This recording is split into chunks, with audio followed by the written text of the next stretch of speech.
ពីបន្ទប់នឹងតាមផ្លូវតែម្នាក់ឯងពេលយប់ស្ងាត់នឹងទៅស្រាប់តែនាងធ្វើដំណើរមកដល់កន្លែងស្ងាត់មួយស្រាប់តែមានមនុស្សស្រវឹង3នាក់កំពុងតែធ្វើដំណើរតាមផ្លូវរហូតដល់ធ្វើឲ្យបុរសស្រវឹងទាំង3នាក់ហ្នឹងអាចចាប់ចង្កូតម៉ូតូរបស់នាងហើយអូសនាងចូលទៅក្នុងព្រៃតែម្ដងពេលហ្នឹងនាងប្រឹងស្រែកណាស់ដែរប៉ុន្តែគ្មាននរណាគេមកជួយនាងនោះទេដោយសារតែ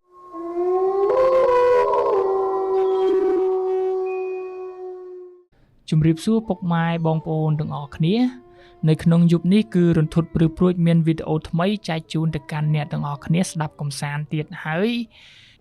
នៅក្នុងសាច់រឿងនេះដែរគឺមានហេតុការណ៍ជាច្រើនដែលបានកើតឡើងទៅលើបងប្រុសម្នាក់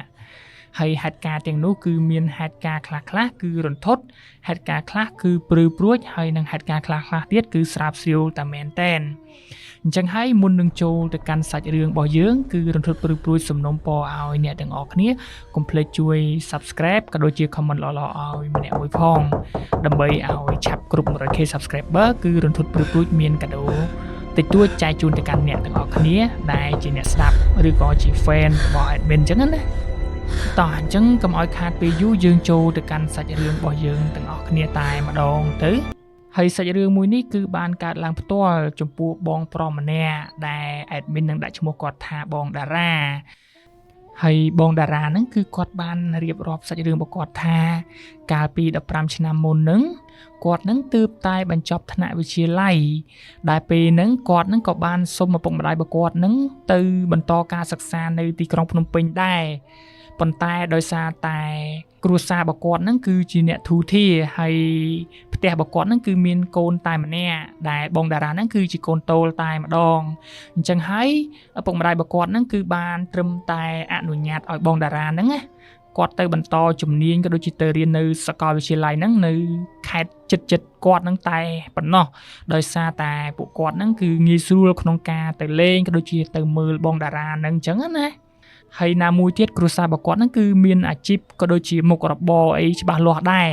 អញ្ចឹងហើយបងតារាហ្នឹងគឺមិនចាំបាច់ទៅរកជំនាញឬក៏ទៅរកអីក៏គាត់ហ្នឹងអាចមានអាជីពការងារបន្តឲ្យបងតារាហ្នឹងកាន់កាប់បានដែរ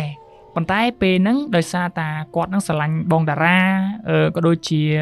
ចង់ឲ្យបងតារានឹងរៀនបានខ្ពស់ដែរអញ្ចឹងហើយគាត់នឹងក៏សុខចិត្តតាមបងតារាខ្លះដោយដាក់លក្ខខណ្ឌឲ្យបងតារានឹងទៅរៀនតែខេត្តចិត្តនឹងបានហើយរៀនអ្វីក៏រៀនចោះឲ្យតែបងតារានឹងគាត់ស្រឡាញ់នៅពេលដែលបងតារាគាត់បានដឹងអំពីគោលបំណងឪពុកម្ដាយរបស់គាត់បានអនុញ្ញាតឲ្យគាត់នឹងទៅរៀនបន្តនៅខេត្តចិត្តអញ្ចឹងគាត់នឹងក៏សប្បាយចិត្តដែរប៉ុន្តែ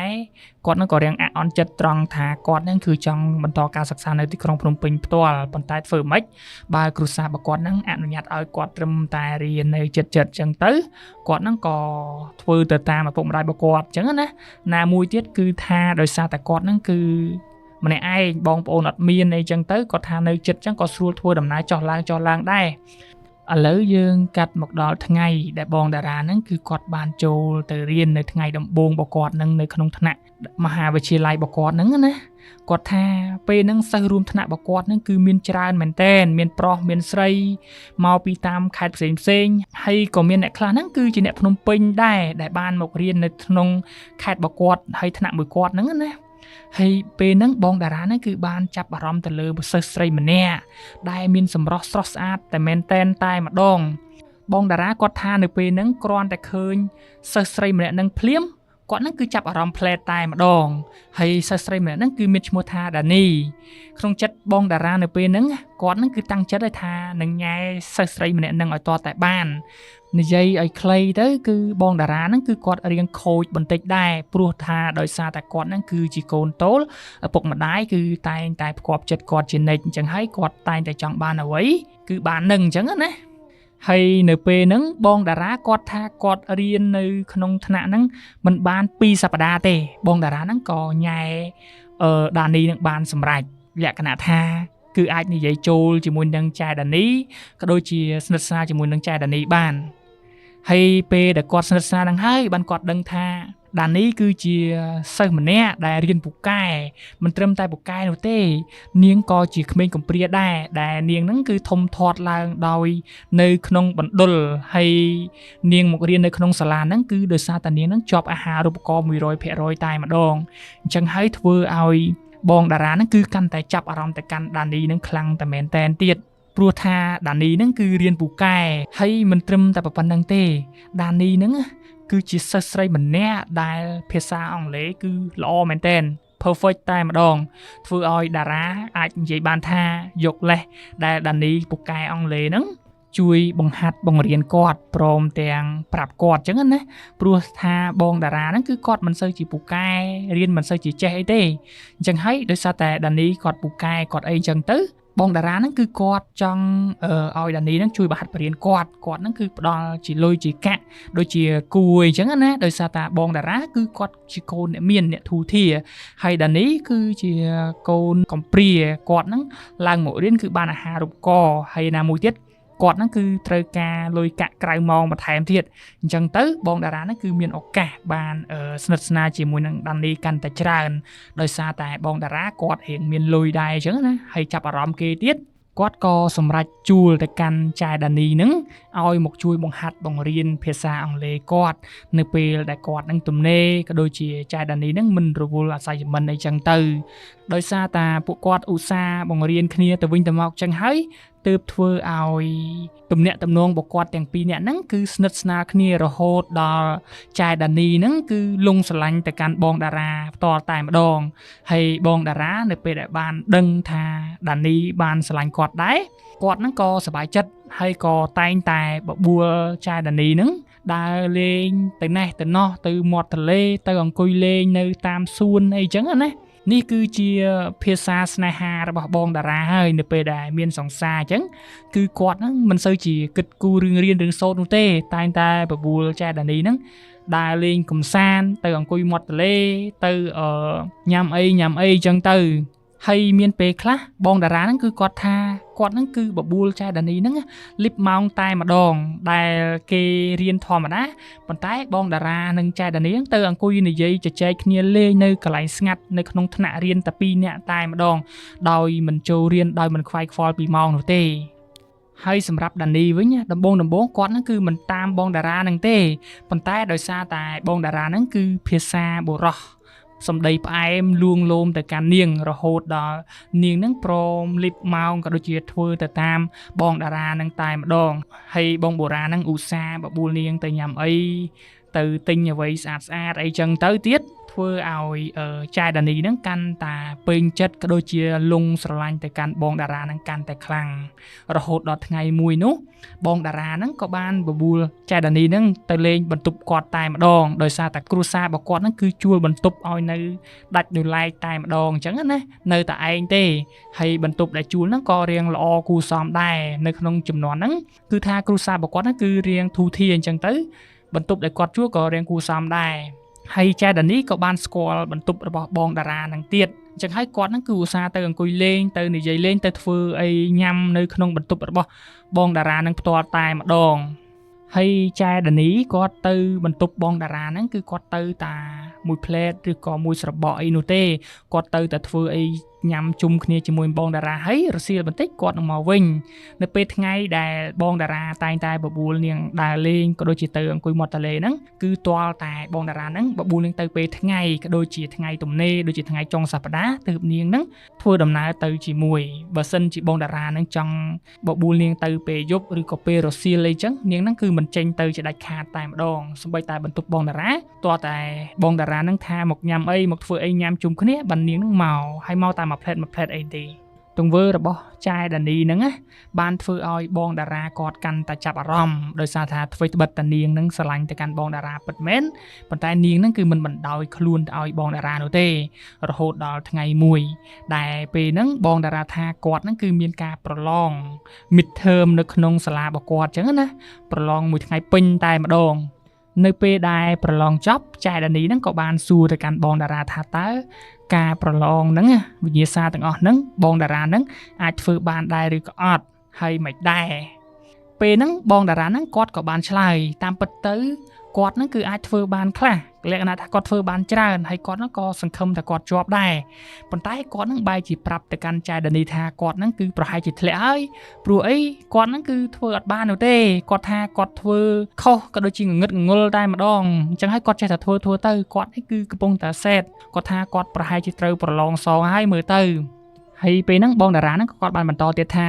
ឆ្នាំនេះគាត់ប្រហែលជានៅបន្តឆ្នាំទី1តទៅទៀតហើយចៅដានីនៅពេលដែលបានឮសម្ដីរបស់បងតារានិយាយមកសេតបែបហ្នឹងគាត់ហ្នឹងក៏លួងលោមទៅកាន់បងតារាដែរថាកុំប្របាក់ចិត្តអីធ្វើមិនទេបើឆ្នាំនេះប្រឡងអត់កើតឆ្នាំក្រោយចាំប្រឡងសងទៅនៅពេលហ្នឹងបងតារាហ្នឹងក៏បានធ្វើទឹកមុខសេតអីចឹងណាហើយហ្នឹងក៏បានឆ្លៀតបបួលចៅដានីហ្នឹងថាទៅអង្គុយកតញ៉ាំអីជាមួយបងបានអត់បងកំពុងតែសេតប្របាក់ចិត្តអញ្ចឹងបងចង់អាណែងជួយកតចៅដានីដោយសារតែឃើញបងតារាហ្នឹងគាត់រៀងប្របាក់ចិត្តរឿងការប្រឡងហ្នឹងទៅនាងហ្នឹងក៏មិនបានបដិសេធដែរនាងហ្នឹងក៏បានទៅជួយលួងលោមទៅកាន់បងតារាអញ្ចឹងណាទៅអង្គុយលេងមាត់ទន្លេរហូតដល់យប់រៀងជ្រៅបន្តិចយប់នេះគឺនាងជ្រុលខ្លួនហើយដែលមកកតបងតារាហ្នឹងរៀងយប់ជ្រៅហើយនៅពេលដែលចេញពីមាត់ទន្លេហ្នឹងទៅបងតារាហ្នឹងក៏មិនបានដប់នាងទៅបន្ទប់ជួលរបស់នាងភ្លាមដែរដោយបងតារាហ្នឹងគឺបានបបួលនាងទៅញ៉ាំស៊ុបក៏ដូចជាញ៉ាំអីផ្សេងអញ្ចឹងណាដែលគាត់ហ្នឹងចង់ញ៉ាំចៅដានីហ្នឹងក៏បានយល់ព្រមដោយសារតាថ្ងៃនេះគឺប្រហែលជានាងហ្នឹងគិតថាបងតារាគាត់ពិបាកចិត្តអញ្ចឹងហើយនាងគឺមិនចង់ឲ្យបងតារាហ្នឹងពិបាកចិត្តទេអញ្ចឹងនាងហ្នឹងក៏ធ្វើទៅតាមការនិយាយរបស់បងតារាមួយថ្ងៃទៅហើយពេលហ្នឹងបើយើងនិយាយពីទំនាក់ទំនងរបស់ពួកគេទាំងពីរនាក់គឺប្រហែលជាមួយឆោមមាសបាត់ទៅហើយគឺរៀងយូរដែរអញ្ចឹងណាទំនាក់ទំនងរបស់គេហ្នឹងគឺរៀងយូរគួរសមដែរបន្ទាប់ពីពួកគេកំពុងតែអង្គុយញ៉ាំអីចឹងទៅស្រាប់តែមេឃហ្នឹងគឺវាភ្លៀងនៅពេលហ្នឹងធ្វើឲ្យចៅដានីហ្នឹងគឺគាត់មានការព្រួយបារម្ភមែនតើគាត់ថាមេឃភ្លៀងចឹងហើយពេលនេះក៏យប់ទៀតយប់ស្ងាត់មែនតើគាត់ហ្នឹងគឺសង្ស័យតាទៅផ្ទះរបស់គាត់ហ្នឹងមិនទាន់ទេដោយសារតាបន្ទប់ជួលរបស់នាងហ្នឹងគឺគេបិទត្រឹមម៉ោង11អញ្ចឹងហើយបើសិនជានាងទៅខកអីអញ្ចឹងទៅប្រហែលជាម្ចាស់ផ្ទះក៏ដូចជាម្ចាស់បន្ទប់ជួលហ្នឹងគឺគេមិនបើកទ្វារនោះទេបងតារានៅពេលដែលបានដឹងថាបន្ទប់ជួលរបស់ចៅដានីបិទត្រឹមម៉ោង11អញ្ចឹងគាត់នឹងក៏បានប្រាប់ថាឲ្យបងសុំទោសផងដែលបងបានបបួលអនឯងចេញមកក្រៅរៀងយប់ជ្រៅបន្តិចណាមួយដោយសារតែមានមេឃភ្លៀងអនឯងកុំគិតច្រើនអីឥឡូវយើងមកអង្គុយញ៉ាំអីឲ្យចប់សិនទៅតម្រាំតែញ៉ាំចប់ហើយសយមេឃហ្នឹងវារៀងហើយពួកគាត់នឹងញ៉ាំចប់ហើយប៉ុន្តែមេឃហ្នឹងបែរជាមិនទាន់រៀងនោះទេចាំមេឃរៀងរហូតដល់ជាងម៉ោង11ជិតម៉ោង12ឯណោះបានមេឃហ្នឹងវារាំងភ្លៀងប៉ុន្តែមិនរាំងទាំងអស់ទេគឺវារាំងសសឹមសឹមទេអញ្ចឹងណាបន្ទាប់ពីឃើញមេឃនៅតែភ្លៀងប៉ុន្តែគ្រាន់តែរាំងធូរស្បើយរលឹមស្រេចអញ្ចឹងបងតារាក៏សម្រេចចិត្តថាទោះបីជាភ្លៀងឬក៏ទឹកមិនក៏ដោយគាត់ហ្នឹងក៏សម្រេចចិត្តជូនចៅដានីទៅបន្ទប់ឲ្យតាន់ដែរប៉ុន្តែពេលដែលគាត់ជូនចៅដានីទៅដល់មុខទ្វារខ្លងទ្វារបន្ទប់ជួលរបស់នាងហ្នឹងណាគឺគេបិទទ្វារទៅហើយពេលនោះគឺម៉ោង12ជាងជិតម៉ោង1ឯណោះអញ្ចឹងហើយចៅដានីយប់នេះប្រហែលជាដេកក្រៅហើយចៅដានីហ្នឹងគឺគាត់ហ្នឹងគឺមិនអាចតាក់ទងទៅកាន់ម្ចាស់បន្ទប់នោះទេព្រោះគេហ្នឹងគឺមានវិន័យមានច្បាប់របស់គេអញ្ចឹងណាកាលពីចំនួនហ្នឹងគឺច្បាប់វិន័យរបស់បន្ទប់ជួលសាលារៀនអីគឺសិតតែត្រូវតែគោរពអញ្ចឹងទៅព្រោះគេបានប្រាប់ហើយបើយើងល្មើសគឺមានតែទទួលខុសត្រូវខ្លួនឯងអញ្ចឹងទៅចៅដានីនៅពេលដែលបានឃើញបន្ទប់ជួលរបស់គាត់ហ្នឹងចូលទៅគេងអត់បានគាត់ហ្នឹងក៏ពិបាកចិត្តតែម្ដងមុនដំបូងគឺបងតារាពិបាកចិត្តរឿងប្រឡងធ្លាក់ឬក៏ធ្វើអស័យមិនកើតតែពេលនេះគឺចៅដានីហ្នឹងហើយដែលគាត់ពិបាកចិត្តម្ដងហើយបងតារាគាត់នៅពេលដែលបានឃើញចៅដានីមិនអាចចូលទៅក្នុងបន្ទប់ដើម្បីគេងបានអញ្ចឹងគាត់ហ្នឹងគឺថាជាឱកាសរបស់គាត់ហើយគាត់ហ្នឹងក៏បាននិយាយទៅកាន់ចៅដានីថាឥឡូវចេះអូនទៅគេងផ្ទះអ៊ំបងទៅចាំបងប្រាប់គាត់ឲ្យចៅដានីនៅពេលដែលឮបងតារាថាគាត់នឹងមានអ៊ំដែរអញ្ចឹងហើយចៅដានីក៏បានសួរទៅកាន់បងតារាថាបងឯងនៅមានអ៊ំមានសាច់ញាតិនៅខេត្តហ្នឹងដែរមែនពេលនោះបងតារាក៏បានតបទៅកាន់ចៅដានីថាបងមានតើបងមានសាច់ញាតិច្រើនណាស់មួយកណោនៅក្នុងខេត្តហ្នឹងអញ្ចឹងហើយអាណៃទៅគេងផ្ទះគាត់សិនទៅចាំបងប្រាប់គាត់ឲ្យចៅដានីដោយហេតុតែគាត់ហ្នឹងគឺពិបាកចិត្តមិនអាចចូលគេងនៅក្នុងបន្ទប់អញ្ចឹងទៅគាត់ហ្នឹងក៏ព្រមធ្វើដំណើរទៅតាមបងតារានឹងតែម្ដងជិះម៉ូតូមួយស្របក់ក្រោយមកអញ្ចឹងទៅដោយសារតែមេឃហ្នឹងវារលឹមផងមិនអាចមើលលើផ្លាកយីហោបាននោះទេអញ្ចឹងហើយចៅដានីហ្នឹងគាត់អាឡ័យតែអោនចុះក្រោមរហូតអញ្ចឹងទៅគាត់គឺមិនបានមើលផ្លាកសញ្ញានោះទេបងតារាក៏បានជិះដប់ចៅដានីចូលទៅក្នុងផ្ទះអ៊ំរបស់គាត់បានសម្រេចតែម្ដងអញ្ចឹងណានៅពេលដែលចូលទៅដល់ក្នុងផ្ ផ្ទះអ៊ំរបស់បងតារានឹងហើយចែដានីនឹងក៏បានភ្ញាក់ព្រឺតតាមពិតទៅគឺជាផ្ទះសំណាក់នៅពេលហ្នឹងចែដានីនឹងគឺខឹងបងតារានឹងមែនតែនតែម្ដងហើយក៏បានស្រែកសួរទៅកាន់បងតារានឹងជាខ្លាំងស្រែកយំផងអីផងអញ្ចឹងណាប៉ុន្តែដោយសារតាបងតារាគឺជាមនុស្សម្នាក់ដែលថ្វីមាត់របស់គាត់ហ្នឹងគឺពូកែលួងលោមនិយាយធ្វើឲ្យចែដានីហ្នឹងគាត់ស្ងប់ចិត្តក៏ដូចជាស្ងប់អារម្មណ៍អញ្ចឹងណាមួយដោយសារតាចែដានីហ្នឹងគាត់ស្រឡាញ់ទៅកាន់បងតារាដែរយប់ហ្នឹងគាត់ហ្នឹងក៏បានយល់ព្រមក៏ដូចជាសម្របទៅតាមបងតារាទាំងអស់ហើយបន្ទាប់មកពេញមួយយប់ហ្នឹងគឺ admin មិនសុំនិយាយអីទាំងអស់គឺទុកឲ្យអ្នកទាំងអស់គ្នាហ្នឹងវិភាគគិតខ្លួនឯងទៅថាតើពួកគេទាំងពីរនាក់ហ្នឹងធ្វើអីខ្លះអញ្ចឹងហើយយើងកាត់មកដល់ព្រឹកឡើងពួកគេហ្នឹងក៏បានធ្វើដំណើរចេញពីផ្ទះអ៊ំរបស់បងតារាហ្នឹងត្រឡប់ទៅបន្ទប់ជួលរបស់ចែដានីតែម្ដងពេលហ្នឹងណាគឺបងតារាហ្នឹងគាត់បានជូនចែដានីហើយយប់មិញគឺពួកគាត់ទាំងពីរនាក់គឺគេងនៅផ្ទះអ៊ំរបស់បងតារាហើយចាប់តាំងពីពេលហ្នឹងមកបងតារាហ្នឹងគឺឧស្សាហ៍ហៅចែដានីក៏ដូចជាទៅយកចែដានីហ្នឹងមកធ្វើអីញ៉ាំជុំគ្នានៅក្នុងបន្ទប់ព្រមទាំងគេងនៅជាមួយគ្នានៅក្នុងបន្ទប់គាត់នឹងតែម្ដងមួយសប្តាហ៍មានមួយយប់ពីរយប់ឬក៏មួយខែអី3 4 ដងដែរអញ្ចឹងណាហើយពួកគាត់នឹងធ្វើបែបហ្នឹងគឺរំលងទៅមិនយូរប៉ុន្មានទេរយៈពេល2ខែក្រោយមកបងតារាគាត់ថាមានថ្ងៃមួយហ្នឹងដែលគាត់ហ្នឹងទៅរៀនយឺតលក្ខណៈថាគេចូលរៀនហើយគ្រូកំពុងតែបង្រៀនអញ្ចឹងទៅគាត់ហ្នឹងក៏បានធ្វើដំណើរចូលទៅក្នុងថ្នាក់រៀនហ្នឹងក្រោយគេពេលហ្នឹងគ្រូកំពុងតែបង្រៀនស្រាប់តាចែដានីហ្នឹងឃើញបងតារាដើរចូលទៅក្នុងថ្នាក់ហ្នឹងចែដានីហ្នឹងបែរជាមិនសុំគ្រូមិនសុំអីទេគឺបានងើបឈរឲ្យដើរអូសដៃបងតារាហ្នឹងចេញទៅក្រៅតែម្ដងទាំងដល់ពេលហ្នឹងគឺគ្រូហ្នឹងកំពុងតែបង្រៀនហើយក៏បងតារាហ្នឹងក៏មិនទាន់បានដាក់គូតអង្គុយក្នុងតុអីធម្មតានោះដែរតែបែរជាចែដានីហ្នឹងក៏អូសដៃបងតារាហ្នឹងចេញទៅក្រៅតែម្ដងរហូតទៅអង្គុយកន្លែងស្ងាត់អញ្ចឹងទៅបងតារាក៏បានឮចែដានីហ្នឹងប្រាប់រឿងមួយដល់ពេលហ្នឹងហើយធ្វើឲ្យបងតារាហ្នឹងគឺគាត់ចាប់ផ្ដើមមានការផិតភ័យបន្តិចដែរតែចែដានីបែរជាយំដោយសារតែគាត់ថាពេលនេះគឺគាត់ហ្នឹងមានទម្ងន់បាត់ទៅហើយអញ្ចឹងហើយតើបងតារាហ្នឹងគិតបែបម៉េចបងតារានៅពេលដែលបានឮសម្ដីរបស់ចែដានីថាគាត់មានទម្ងន់បែបហ្នឹង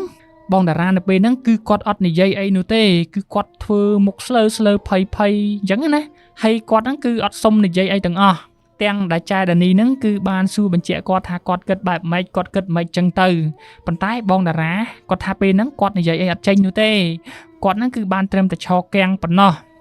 ហើយចាប់តាំងពីថ្ងៃហ្នឹងមកបងតារាចាប់ផ្ដើមរកវិធីសាស្ត្រដោះដៃពីចែដានីហើយដោយគាត់ហ្នឹងគឺលែងសូវលេងឆាតជាមួយចែដានីក៏ដូចជាលែងសូវទៅរវីរវល់ជាមួយនឹងចែដានីធ្វើអីក៏ធ្វើទៅលក្ខណៈថាអត់ចង់និយាយរកចែដានីតល់តែសោះតែម្ដងរឿងដែលចែដានីមានទម្ងន់មានអីហ្នឹងចែដានីចង់ធ្វើអីក៏ធ្វើទៅហើយសម្រាប់ចែដានីវិញនៅពេលដែលឃើញទង្វើរបស់បងតារានៅពេលដែលបានដឹងថាគាត់នឹងមានទម្ងន់បងតារានឹងចង់ដោះដៃអញ្ចឹងទៅនាងនឹងក៏ចាប់ផ្ដើមតាមដានសួរនាំទៅកាន់បងតារានឹងច្រើនមែនតែនធ្វើឲ្យបងតារាពេលហ្នឹងគឺគាត់មានលក្ខណៈថាធុញថប់ជាខ្លាំងអញ្ចឹងណាគាត់នឹងធុញទៅកាន់ចែដានីនឹងយកតែមែនតែនតែម្ដងប៉ុន្តែមានថ្ងៃមួយហ្នឹងគឺគាត់បាននិយាយថាគាត់នឹងគឺចង់សុំបែកពីចែដានីហើយចែដានីនៅពេលដែលបានដឹងថាបងតារាសុំគាត់បែកអញ្ចឹងគាត់ហ្នឹងគឺពិតជាឈឺចាប់ជាខ្លាំងគាត់ហ្នឹងយំយកតែមែនតែនអញ្ចឹងណាប៉ុន្តែធ្វើមិនបើបងតារាហ្នឹងគាត់សុំគាត់បែកបាត់ទៅហើយគាត់ហ្នឹងគឺមិនអាចធ្វើអីបានអញ្ចឹងណាដោយសារតែស្នេហាគឺវាពាក់ព័ន្ធជាមួយនឹងមនុស្សពីរនាក់ហើយតាំងពីថ្ងៃហ្នឹងមកបងតារាហ្នឹងគឺលែងរវីរវល់ជាមួយនឹងចែដានីហ្នឹងតែម្ដងហើយមួយរយៈក្រោយមកអញ្ចឹងទៅបងតារាហ្នឹងគឺគាត់ហ្នឹងក៏បានតាក់ទងជាមួយនឹងមនុស្សស្រីម្នាក់ទៀតដែលមនុស្សស្រីម្នាក់ហ្នឹងគឺជាស្រីម្នាក់ដែលរៀនថ្នាក់បន្ទប់ជាប់គាត់ហ្នឹងគឺបានតាក់ទងជាមួយនឹងម្នាក់ស្រីហ្នឹងអញ្ចឹងទៅហើយបងតារាហ្នឹងក៏ឧស្សាហ៍ទៅញ៉ែញងជាមួយនឹងនារីម្នាក់ហ្នឹងទៀតរហូតដល់ថ្ងៃមួយចែដានីហ្នឹងគាត់ហ្នឹងក៏បានឃើញបងតារាហ្នឹងកំពុងតែស្និទ្ធស្នាលក៏ដូចជាញ៉ែចែកគ្នាលេងជាមួយនឹងម្នាក់ស្រីហ្នឹងដែលម្នាក់ស្រីហ្នឹងគឺមានឈ្មោះថាសម្ផស្សដែលមនុស្សស្រីសម្ផស្សហ្នឹងក៏សម្រស់មិនសូវជាចាញ់ចែដានីអីប្រហែលដែរហើយគេក៏ជាកូនអ្នករៀងធូធាដែរអញ្ចឹងណានៅពេលដែលបានឃើញបងតារាទៅញ៉ែញងទៅស្និទ្ធស្នាលជាមួយនឹងចែសម្ផស្សនឹងទៀត ចាយដានីហ្នឹងគឺការតែឈឺចាប់ជាខ្លាំងគាត់ហ្នឹងគឺពិបាកចិត្តមែនតើគាត់ហ្នឹងគឺធ្វើមិនបើបងតារាគាត់សុំបែកពីគាត់ហើយទៅឆ្លោះប្រកែកជាមួយនឹងបងតារាក៏អត់កើតដែរដោយសារតែពួកគេគឺកំពុងតែវ័យរៀនដោយសារតែពួកគេហ្នឹងគឺជាយុវវ័យកំពុងតែឈាមរាវអញ្ចឹងណាស្នេហាភ្លើនបណ្ដោយខ្លួនតែមួយរំពេចធ្វើឲ្យមានវិបដិសារីតែម្ដងចាយដានីហ្នឹងគឺគាត់ឈឺចាប់ជាខ្លាំងហើយគាត់ហ្នឹងគឺឧស្សាហ៍សង្កេតមើលទៅកាន់បងតារាហ្នឹងពីចម្ងាយដែរហើយមានថ្ងៃមួយដោយសារតែបងតារាហ្នឹងគឺជាបុរសសម្ដីផ្អែមពូកែនិយាយពូកែលួងលោមពូកែរាយមុនស្នេហ៍អញ្ចឹងណាគាត់ហ្នឹងធ្វើវិធីសាស្ត្រដូចតាក់ទៅកាន់ចែដានីអញ្ចឹងហើយវិធីសាស្ត្ររបស់គាត់ហ្នឹងក៏អាចតាក់ទៅកាន់ចែសម្ផស្សហ្នឹងបានដូចគ្នាផងដែររហូតដល់អាចអូសក្រឡាចែសម្ផស្សហ្នឹងមកគេងនៅក្នុងបន្ទប់របស់គាត់បានទៀតជានារីទី2ហើយគាត់គេងជាមួយនឹងចែសម្ផស្សហ្នឹងលើកទី1លើកទី2មិនអីនោះទេប៉ុន្តែនៅពេលដែលគេងលើកទី3លើកទី4ទៅមានយប់មួយនោះគាត់កំពុងតែគេងធ្វើអីជាមួយនឹងចែសម្ផស្សហ្នឹងណាស្រាប់តែចែដានីហ្នឹងក៏ទៅបន្ទប់គាត់ដែរប៉ុន្តែចែដានីនៅពេលដែលបានទៅដល់បន្ទប់គាត់នាងក៏អត់បានគោះទ្វារគោះអីនោះទេដោយសារតែនាងបានឮសំឡេងបងតារាជាមួយនឹងចែសម្ផស្សហ្នឹងកំពុងតែនៅក្នុងបន្ទប់ហើយនាងក៏បានបង្ហើបទ្វារបន្តិចដោយសារតែបងតារានិងចែសម្ផស្សហ្នឹងគឺចូលទៅក្នុងបន្ទប់ហ្នឹងគឺមិនបានចាក់កលឹះទ្វារអីជាប់លាប់នោះទេនៅពេលដែលបានបង្ហើបទ្វារហ្នឹងទៅស្រាប់តែចែដានីហ្នឹងគឺបានឃើញបងតារាជាមួយនឹងចែសម្ផស្សហ្នឹងគឺកំពុងតែគេងជាមួយនឹងគ្នាពេលហ្នឹងហើយធ្វើឲ្យចែដានីហ្នឹងគឺស្រក់ទឹកភ្នែកតែម្ដងស្រក់ទឹកភ្នែកម៉ាត់នៅលើថ្ពាល់នាងហ្នឹងណាហើយនាងហ្នឹងក៏បានដើរចេញពីបន្ទប់របស់បងតារាហ្នឹងទាំងទឹកភ្នែកឡើងម៉ូតូជិះទៅពេលហ្នឹងគឺមិនមែនពេលថ្ងៃនោះទេណាគឺពេលយប់ទៅហើយដោយសារតាបងតារាហើយនឹងចែសម្ផស្សហ្នឹងគឺមកគេងតែពេលយប់នោះទេតាមពិតទៅទំនាក់ទំនងរបស់បងតារាជាមួយនឹងចែសម្ផស្សហ្នឹងណាសម្រាប់ចែសម្ផស្សហ្នឹងចែដានីហ្នឹងមកតែងតែប្រាប់ដែរថាគាត់ហ្នឹងគឺធ្លាប់ជាអតីតសង្សារជាមួយនឹងបងតារាដែរប៉ុន្តែចែសម្ផស្សហ្នឹងគឺនៅតែតាក់ទងជាមួយនឹងបងតារាគឺដោយសារតែបងតារាហ្នឹងពូកែលួងលោមហើយបងតារាហ្នឹងគឺមានលុយព្រមទាំងប៉ាវនាងញ៉ាំអីជូននាងតណេះតណោះអញ្ចឹងណាហើយបងតារាហ្នឹងគឺចិត្តល្អចិត្តបានចាយលុយទៅលើនាងជូននាងទៅទិញអីធ្វើឲ្យនាងហ្នឹងកាន់តែលងជឿទៅលើបងតារាជាខ្លាំងរហូតដល់មិនសូវជាខ្វល់ពីសម្ដីរបស់ចែដានីនោះទេហើយចែដានីមកបន្ទប់របស់គាត់លើកនេះគឺដោយសារតែគាត់ហ្នឹងចង់មកនិយាយឲ្យច្បាស់ជាមួយនឹងបងតារា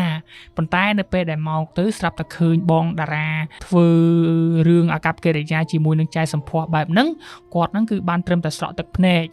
ហើយដោយហេតុតែចែដានីនឹងគាត់ឈឺចាប់ពេកអញ្ចឹងទៅគាត់នឹងទ្រាំមើលសកម្មភាពរបស់បងតារាជាមួយនឹងចែសម្ផស្សមិនបានគាត់នឹងក៏ត្រឡប់ទៅវិញទៅចាប់តាំងពីថ្ងៃនោះមកបងតារាហ្នឹងគឺគាត់មិនដែលបានឃើញវត្តមានរបស់ចែដានីហ្នឹងមករៀនទៀតទេគាត់ថាដោយសារតែចែដានីនិងគាត់ហ្នឹងគឺជាសិស្សរួមថ្នាក់ចឹងហើយពួកគាត់ហ្នឹងគឺ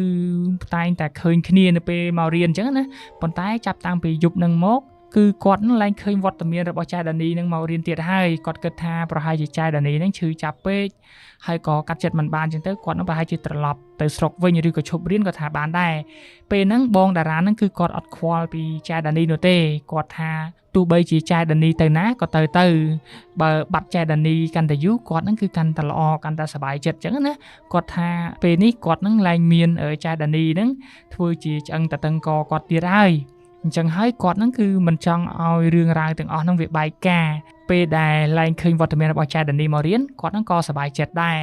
អំឡុងពេលដែលបាត់វត្តមានរបស់ចែដានីហ្នឹងទៅរយៈពេលមិនយូរទេប្រហែលជា2សប្តាហ៍ក្រោយមកបងតារាហ្នឹងគាត់ថាគាត់គេងយប់ឡើងគឺចេះតែមានអាការៈប្លែកហាក់បីដូចជាមាននរណាម្នាក់មកសង្កេតមើលគាត់ក៏ដូចជាមកតាមដានគាត់អញ្ចឹងណាសូម្បីតែពេលថ្ងៃគាត់ធ្វើដំណើរទៅរៀនឬក៏ទៅណាទៅណីអញ្ចឹងគាត់ថាគាត់តែងតែមានអាការៈធ្ងន់ក្បាលធ្ងន់ស្មាមិនដឹងទេហាក់បីដូចជាមាននរណាម្នាក់មកជិះលើកគាត់អញ្ចឹងធ្វើឲ្យគាត់ហ្នឹងគឺមានអារម្មណ៍ថាឈឺចុកចាប់ចុករយពេញកពេញស្មាអស់ហើយបងតារាពេលហ្នឹងគាត់គិតថាគាត់នឹងប្រហែលជាធ្វើដំណើរក៏ដូចជារៀននឹងអស់កម្លាំងពេកហើយមើលទៅអញ្ចឹងហើយបានជាគាត់នឹងគឺមានអាការៈរាងខ្សោយកម្លាំងក៏ដូចជាឈឺស្មាឈឺចុករយពេញខ្លួនអញ្ចឹងណា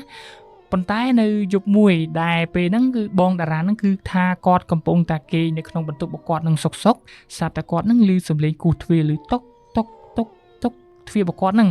ហើយគាត់ហ្នឹងក៏បានអើតទៅមើលមុខបន្ទប់របស់គាត់ហ្នឹងនៅពេលហ្នឹងគឺគាត់បានឃើញស្រមោល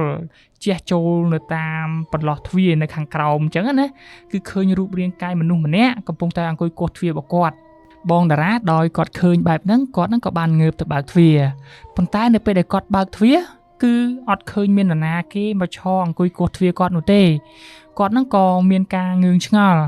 ហើយដោយសារតែគាត់អត់បានគិតច្រើនគាត់គិតថាប្រហែលជាមាននរណាគេមកប្រេងគាត់មកលេងមួយគាត់អញ្ចឹងណាគាត់ហ្នឹងក៏បានចូលទៅគេងវិញប៉ុន្តែអាការមកគោះទ្វារហ្នឹងគោះម្ដងហើយម្ដងទៀតម្ដងហើយម្ដងទៀតធ្វើឲ្យបងតារាហ្នឹងគឺគាត់ហ្នឹងធុញថប់មែនតើគាត់ថាពីណាគេមកលេងជាមួយនឹងគាត់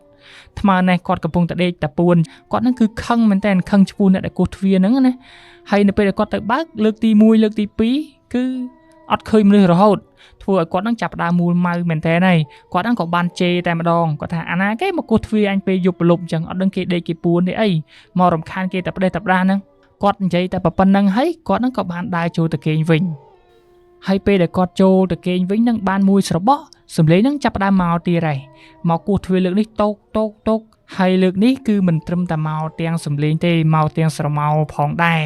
ធ្វើឲ្យបងតារាហ្នឹងគាត់គិតថាប្រហែលជាមនុស្សមែនតើហើយលើកនេះគឺមកអង្គុយចំនៅមុខទ្វារតែម្ដងអញ្ចឹងហើយបងតារាគាត់ថាគាត់ហ្នឹងគឺចង់ដឹងថាពីណាគេគោះទ្វារគាត់សឹងតែពេញមួយយប់ហើយគាត់ហ្នឹងពិបាកគេងមែនតើគេងមិនបានអញ្ចឹងណាដំបូងឡើយគឺគាត់គិតថាប្រហែលជាអ្នកជាប់បន្ទប់ក៏ដូចជាកូនក្មេងនៅតាមជាប់បន្ទប់ហ្នឹងហើយដែលបានមកកោមកលេងគាត់ប៉ុន្តែនៅពេលដែលគាត់បានបើកទ្វារទៅក្រាស្រាប់តែបងតារាដាច់ផ្ងាតែម្ដងដោយសារតែគាត់ហ្នឹងគឺបានឃើញរូបរាងកាយរបស់មនុស្សស្រីម្នាក់ដែលជាសង្សាររបស់គាត់ចែដានីហ្នឹងមកឈរនៅពីមុខទៀងទៅទឹកខ្លួនជោកតែម្ដងហើយមិនត្រឹមតែប៉ុណ្្នឹងទេសភាពលក្ខណៈរូបរាងកាយខោអាវអីគឺរញ៉េរញ៉ៃមែនតែនពេលហ្នឹងគឺបានមកឈរនៅពីមុខបន្ទប់របស់គាត់ហ្នឹងតែម្ដងហើយពេលហ្នឹងបងតារាហ្នឹងក៏បានសួរថាដានីអនឯងមកលេងអីអញ្ចឹងហើយរូបរាងកាយរបស់ចៅដានីគឺមិនបានតបតជាមួយនឹងបងតារានោះទេគឺបានត្រឹមតែអង្គុយធ្មឹងហើយងើយមុខឡើងម្ដងបន្តិចអញ្ចឹងណារហូតដល់បងតារានឹងគឺឃើញមុខច្បាស់តែម្ដងថាមុខចៅដានីគឺពោពេញទៅដោយឈាមប្រឡាក់ប្រឡូកពេញមុខហើយហើមត្បិលហើយមិនត្រឹមតែប៉ុណ្្នឹងទេបងតារាថាទឹកមុខរបស់ចៅដានីនឹងគឺស្លេកស្លាំងសស្លេកព្រៀបដូចជាខ្មោចអញ្ចឹងគ្រាន់តែគាត់គិតត្រឹមនឹងភ្លាមស្រាប់តែរូបរាងកាយរបស់ចៅដានីនឹងគឺបានហក់មកវឹបទៅកាន់បងតារានឹងរហូតដល់គាត់នឹងភ័យពេកភ្ញាក់ពីគេងតែម្ដងតាមពិតទៅអំបញ្ញមិញហ្នឹងគឺគាត់បានគេងយល់សពប៉ុន្តែអាការយល់សពរបស់បងតារាហ្នឹងគាត់ថាហាក់បីដូចជាការពិតអញ្ចឹងព្រោះអីមុនហ្នឹងគឺគាត់ហ្នឹងគឺបានឮសំឡេងគោះទ្វារពិតមែនហើយនៅពេលដែលគាត់គេងលក់ហ្នឹងក៏គាត់មិនដឹងខ្លួននោះដែរថាគាត់ហ្នឹងគេងលក់ពេលណាបែរជាអាការយល់សពរបស់គាត់ហ្នឹងវាបន្តពីការគេងរបស់គាត់ហ្នឹងទៀតធ្វើឲ្យបងតារាហ្នឹងគឺគាត់មានអារម្មណ៍ផិតភ័យបុកទ្រូងបុកពោះយកតែម្ដងគាត់ហ្នឹងគឺចាប់ផ្ដើមអារម្មណ៍អត់ស្រួលហើយបងតារាក៏ចាប់ផ្ដើមទាញរកទូរស័ព្ទដើម្បីមើលម៉ោងថាពេលហ្នឹងគឺម៉ោងប៉ុន្មាននៅពេលដែលគាត់ចាប់ទូរស័ព្ទមកទៅគាត់ឃើញថាពេលនេះគឺម៉ោង2ទៅហើយអញ្ចឹងបានន័យថាគាត់គេងលក់មួយភាំងអំបញ្ញមិញហ្នឹងគឺគេងយល់សពអាក្រក់ធ្វើឲ្យបងតារាហ្នឹងគឺគាត់អារម្មណ៍អត់ល្អប៉ុន្តែនៅពេលដែលគាត់អារម្មណ៍អត់ល្អហ្នឹងស្រាប់តែលើកនេះគឺសំឡេងគោះទ្វារមែនតែនដែលគាត់ថាពេលនេះគឺគាត់ហ្នឹងគឺមិនមែនគេងយល់សពដូចមុនទៀតទេគឺគាត់បានឮសំឡេងពិតប៉ុន្តែដោយសារតែអាការយល់សពមុនហ្នឹងណាធ្វើឲ្យបងតារាហ្នឹងគឺគាត់ផិតភ័យអញ្ចឹងហើយការគោះទ្វារលើកនេះបងតារាហ្នឹងគឺគាត់ចាប់ផ្ដើមបាសរោមព្រឺសម្បុរតែម្ដងគាត់ហ្នឹងគឺអត់ហ៊ានបើកទ្វារនោះទេសុកចិត្តគេងស្ដាប់ទាំងរញីរញ័រនៅក្នុងភួយហ្នឹងតែម្ដងគាត់គិតថាបើសិនជាគាត់បើកទ្វារទៅស្រាប់តែឃើញអីចម្លែកឬក៏ឃើញអីដូចនៅក្នុងយល់សពទៅគាត់ច្បាស់ជាកាំងឬក៏អាចនឹងស្លាប់ក៏ថាបានព្រោះថាអាការយល់សពវាប៉ុណ្្នឹងទៅហើយចុះតម្រាំតែអាមែនតែនទៀតពេលហ្នឹងបងតារាហ្នឹងគឺគាត់អត់ចង់ឃើញនោះទេអញ្ចឹងហើយគាត់ហ្នឹងគឺមិនបានបើកទ្វារនោះទេគាត់ព្យាយាមគេងដណ្ដប់ភួយបិទត្រចៀកស្ដាប់សំឡេងមួយនឹងគោះរហូតដល់ភ្លឺតែម្ដងហើយនៅពេលព្រឹកឡើងបងតារាហ្នឹងក៏គាត់ចាប់ដើមធ្វើដំណើរទៅរៀនជាធម្មតា ទាំងទឹកមុខគាត់នឹងស្លក់ស្លេកដូចជាមនុស្សអត់បានគេអញ្ចឹងណាមិនត្រឹមតែប៉ុណ្្នឹងទេអាការៈរបស់គាត់ហ្នឹងក៏ចាប់ផ្ដើមចុះខ្សោយដែរដោយសារតែគាត់ហ្នឹងគឺថាហាក់បីដូចជាមាននរណាគេមកអង្គុយលើស្មារបស់គាត់ហ្នឹងអញ្ចឹងធ្វើឲ្យគាត់ហ្នឹងគឺឈឺចុកចាប់ចុករយពេញខ្លួនតែម្ដងនៅពេលដែលគាត់ចេញដំណើរទៅរៀនម្ដងឬក៏ទៅណាអញ្ចឹងណាតែងតែធ្ងន់ស្មាធ្ងន់អីអញ្ចឹងលើកដៃលើកជើងអីសឹងតែមិនរួចនោះទេហើយយប់ឡើងក៏តែងតែមានសម្លេងមកតាមបន្លាចទៅកាន់បងតារាហ្នឹងប៉ុន្តែបងតារាហ្នឹងគឺគាត់អត់បើកទ្វារជាដាច់ខាតតែម្ដងដោយសារតែគាត់គិតថាបើសិនជាគាត់បើកទ្វារគាត់ខ្លាចឃើញអ្វីមួយយ៉ាងដែលគាត់មិនចង់ឃើញចឹងហើយគាត់ហ្នឹងគឺព្យាយាមគេងទាំងសម្លេងគូសទ្វារតោកពេញបន្ទប់គាត់ហ្នឹងរាល់យប់តែម្ដងហើយអាសម្លេងមួយហ្នឹងក៏គាត់បានសួរអ្នកចិត្តខាងដែរប៉ុន្តែអ្នកចិត្តខាងគេថាគេមិនដែលបានឮអីទេបងតារាហ្នឹងចេះតែស្រមើស្រមៃខ្លួនឯងអញ្ចឹងណាហើយដោយសារតែអាសម្លេងមួយហ្នឹងធ្វើឲ្យបងតារាហ្នឹងគាត់គេងមិនបានអញ្ចឹងទៅគាត់ហ្នឹងក៏បានសម្រេចចិត្តដូរបន្ទប់ប៉ុន្តែការដូរបន្ទប់របស់គាត់ហ្នឹងគឺអត់បានផលនោះទេមិនថាគាត់ដូរបន្ទប់1បន្ទប់2ឬក៏បន្ទប់ឆ្ងាយពីហ្នឹងនោះទេក៏នៅតែមានសម្លេងហ្នឹងមកតាមគោះទ្វារគាត់បន្លាចគាត់រយប់រហូតដល់បងតារាហ្នឹងគាត់គេងមិនសូវជាបានការៈរបស់គាត់ហ្នឹងក៏ចាប់ផ្ដើមចុះខ្សោយហើយគាត់ហ្នឹងក៏បានធ្លាក់ខ្លួនឈឺតែម្ដងនៅពេលដែលគាត់ធ្លាក់ខ្លួនឈឺហ្នឹងហើយគឺបានគាត់តាក់ទងទៅកាន់គ្រួសាររបស់គាត់ហ្នឹងហើយពេលហ្នឹងគ្រួសាររបស់គាត់ហ្នឹងក៏បានឲ្យគាត់ហ្នឹងឡើងត្រឡប់ទៅខេត្តវិញទៅឲ្យពួកគាត់នឹងជួយមើលអញ្ចឹងណាព្រោះថានៅខេត្តគឺប៉ាម៉ាក់របស់គាត់នឹងអាចមើលថែគាត់បានបងតារាដោយសារតែគាត់ទ្រុឌទ្រោមមែនតើហើយគាត់នឹងគឺគ្មានកម្លាំងគ្មានអីទៅរៀនទៅអីនោះទេអញ្ចឹងហើយគាត់នឹងក៏បានសម្រេចចិត្តដាក់ច្បាប់ឈប់រៀនមួយរយៈដើម្បីត្រឡប់ទៅផ្ទះវិញព្រោះគាត់ឈឺអញ្ចឹងណាហើយនៅពេលដែលគាត់បានត្រឡប់ទៅដល់ស្រុកនឹងហើយគាត់គឺចាប់ផ្ដើមធ្លាក់ខ្លួនឈឺយកតែម្ដងដោយថាពេលហ្នឹងគាត់ងើបពីកន្ទេលក៏ងើបឡើងរួចដែរហាក់បីដូចជាមានអ្វីមួយយ៉ាងមកសង្កត់ខ្លួនរបស់គាត់ហ្នឹងមិនឲ្យងើបតែម្ដងអញ្ចឹងណាឪពុកម្ដាយរបស់គាត់ហ្នឹងក៏ព្យាយាមទៅរកថ្នាំទៅរកពេទ្យឲ្យមកមើលគាត់ហ្នឹងដល់ផ្ទះតែម្ដងដោយសារតែគ្រួសាររបស់គាត់ហ្នឹងរៀងធូរធារដែរអញ្ចឹងហើយឪពុកម្ដាយរបស់គាត់ហ្នឹងគឺមិនចាំបាច់យកបងតារាហ្នឹងទៅដល់ពេទ្យនោះទេហើយពេទ្យដែលមកពិនិត្យទៅកាន់សុខភាពរបស់បងតារាហ្នឹងមកម្នាក់ណាក៏ដោយឲ្យតែមកពិនិត្យទៅកាន់បងតារាគឺពួកគេនឹងគ្រវីក្បាលគ្រប់គ្នាថាបងតារាហ្នឹងគឺគ្មានជំងឺអីនោះទេបងតារាហ្នឹងមានសុខភាពល្អហើយពួកគេហ្នឹងក៏និយាយដូចគ្នាដែរថាបងតារាហ្នឹងប្រហែលជាដោយសារតែបងតារាហ្នឹងគេងមិនគ្រប់គ្រាន់ឬក៏បងតារាហ្នឹងអត់គេងបានជាសុខភាពរបស់បងតារាហ្នឹងគឺថយចុះដំបូងឡើយបងតារាហ្នឹងគឺគាត់អត់បានយករឿងរ៉ាវទាំងអស់ហ្នឹងទៅប្រាប់ម្ដាយឪពុករបស់គាត់នោះទេគឺគាត់ហ្នឹងលាក់រហូតដល់មានថ្ងៃមួយដែលថ្ងៃហ្នឹងគាត់ហ្នឹងហាក់បីដូចជាលក្ខណៈថាត្រង់ឡើងបានអញ្ចឹងណាគាត់ហ្នឹងក៏បានដាច់ចិត្តប្រាប់ទៅកាន់ឪពុកម្ដាយរបស់គាត់តែម្ដងថា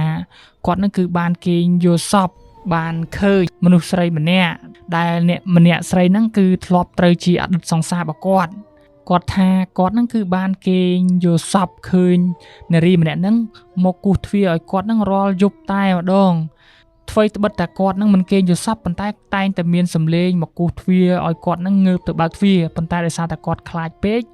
គាត់ហ្នឹងគឺមិនហ៊ានបើកទ្វារនោះទេព្រោះថាគាត់ខ្លាចបើកទៅគាត់ឃើញអ្វីដែលគាត់មិនចង់ឃើញអញ្ចឹងហើយគាត់ហ្នឹងគឺអត់ហ៊ានបើកទៅធ្វើឲ្យគាត់ហ្នឹងគេងមិនសូវជាលក់គេងមិនសូវជាបានហើយមួយទៀតនោះគឺថាគាត់ទៅណាមកណាគាត់តែងតែមានអាការៈថាហាក់បីដូចជាមាននរណាគេម្នាក់មកអង្គុយលើស្មារបស់គាត់អញ្ចឹងគាត់ហ្នឹងគឺធ្ងន់យកតែមែនតែនហើយគាត់ហ្នឹងក៏មិនប្រកាសដែរថាជំងឺរបស់គាត់ហ្នឹងគឺកើតឡើងដោយសារអ្វីតើពុកម៉ែអាចជួយដោះស្រាយឲ្យគាត់ផងបានអត់ពុកម្ដាយរបស់តារានៅពេលដែលបានឮសម្ដីរបស់តារាបែបហ្នឹងពួកគាត់ហ្នឹងក៏បានងាកមើលមុខគ្នាទោះបីជាគាត់នឹងបានដឹងថាតារានឹងបានធ្វើរឿងមិនសមគួរទៅលើនារីម្នាក់នឹងក៏ពិតមែនប៉ុន្តែដោយសារតែគាត់នឹងមានកូនប្រុសតែម្នាក់ទោះបីជាយ៉ាងណាក៏គាត់នឹងនៅខាងកូនរបស់គាត់ដែរចឹងហើយគាត់នឹងក៏ថាអត់អីទេចាំពុកម៉ែរកដំណោះស្រាយឲ្យបន្ទាប់មកឪពុកម្ដាយរបស់បងតារានឹងក៏បាននាំបងតារានឹងទៅវត្តធ្វើត្បិតតែបងតារានឹងងើបមិនរួចពីក្រែមែនប៉ុន្តែពួកគាត់នឹងគឺគ្រាបងតារាក៏ដូចជាព្យាយាមលើកបងតារានឹងទៅវត្តតតែបានពេលដែលធ្វើដំណើរចូលទៅដល់ក្នុងវត្តពុបពេលហ្នឹងហើយដែលបងតារាគាត់ថាគាត់នឹងមានអារម្មណ៍ហាក់បីដូចជាធូរស្រាលខ្លាំងយកតែមែនតែនអ្វីដែលធ្លាប់អង្គុយលើកគាត់ដែលគាត់ធ្លាប់តែមានអារម្មណ៍ថាធ្ងន់ហ្នឹងណានៅពេលដែលចូលទៅដល់ក្នុងវិហារវត្តពុប ស្រាប់តែវានឹងស្រាលបាត់ចេញពីករបស់គាត់នឹងតែម្ដងធ្វើឲ្យគាត់នឹងមានអាការៈថារាងធូរដកដង្ហើមរៀងស្រួលដែរហើយពេលចូលទៅដល់ក្នុងវត្តជួបព្រះចៅអធិការវត្តឪពុកម្ដាយរបស់បងតារាគាត់នឹងក៏បានរៀបរាប់និយាយរឿងខ្លះៗប្រាប់ទៅកាន់ព្រះចៅអធិការអង្គនោះដែលពេលហ្នឹងហើយព្រះចៅអធិការអង្គនោះមានសង្ឃដីកាមកកាន់ពួកគាត់ថាគាត់ហ្នឹងគឺគ្មានអ្វីអាចជួយទៅកាន់បងតារានឹងបាននោះទេគាត់ហ្នឹងក៏មិនចេះអីខ្លាំងខ្លានោះដែរប៉ុន្តែគាត់ហ្នឹងអាចមើលដឹងថាមានគេហ្នឹងមកតាមបងតារាហើយមូលហេតុដែលគេមកតាមហ្នឹងគឺដោយសារតែបងតារាហ្នឹងធ្លាប់ទៅសន្យាជាមួយនឹងគេព្រះចៅអធិការអង្គហ្នឹងគឺគាត់មានសង្ឃដីកាត្រឹមតែប៉ុណ្្នឹងទេគាត់ថាគាត់អាចជួយប្រាប់បានតែប៉ុណ្្នឹងទេរឿងទាំងអស់ហ្នឹងគឺអាស្រ័យទៅលើបងតារារួមទាំងគ្រួសាររបស់គាត់នឹងជាអ្នកដោះស្រាយខ្លួនឯងមិនម៉ាឲ្យបងតារានឹងទៅសុំកម្មាទោសគេក៏ដូចជាធ្លាប់សន្យាអីទៅនិយាយពាក្យនឹងទៅកាន់គេវិញទៅគាត់នឹងគឺមិនអាចទៅធ្វើអីក៏ដូចជាជួយឲ្យបងតារានឹងបានច្រើននោះទេអ្នកណាអ្នកសាងអ្នកនឹងអ្នកទទួលព្រះសង្ឃអង្គហ្នឹងគឺមានសង្ឃដីកាតែប៉ុណ្្នឹងគឺចប់តែម្ដងឪពុកម្ដាយរបស់បងតារានៅពេលដែលគាត់បានដឹងអញ្ចឹងធ្វើត្បិតថាព្រះសង្ឃអង្គនឹង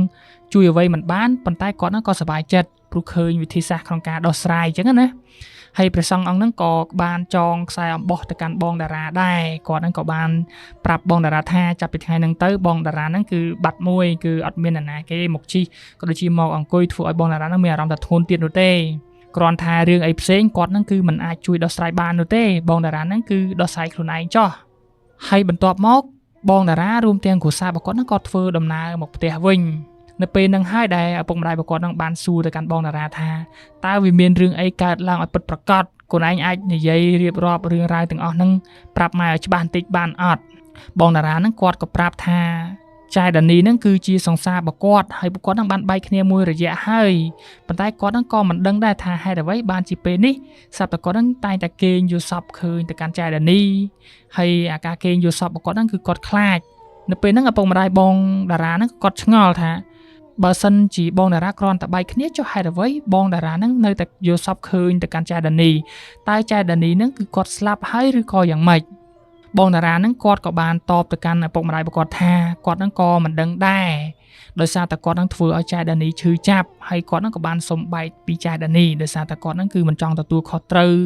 ទៅលើអ្វីដែលគាត់បានធ្វើនោះទេគាត់គិតថាប្រហែលជាចៅដានីហ្នឹងគាត់ឈឺចាប់ពេករហូតអាចគិតខ្លីក៏ថាបានដែរ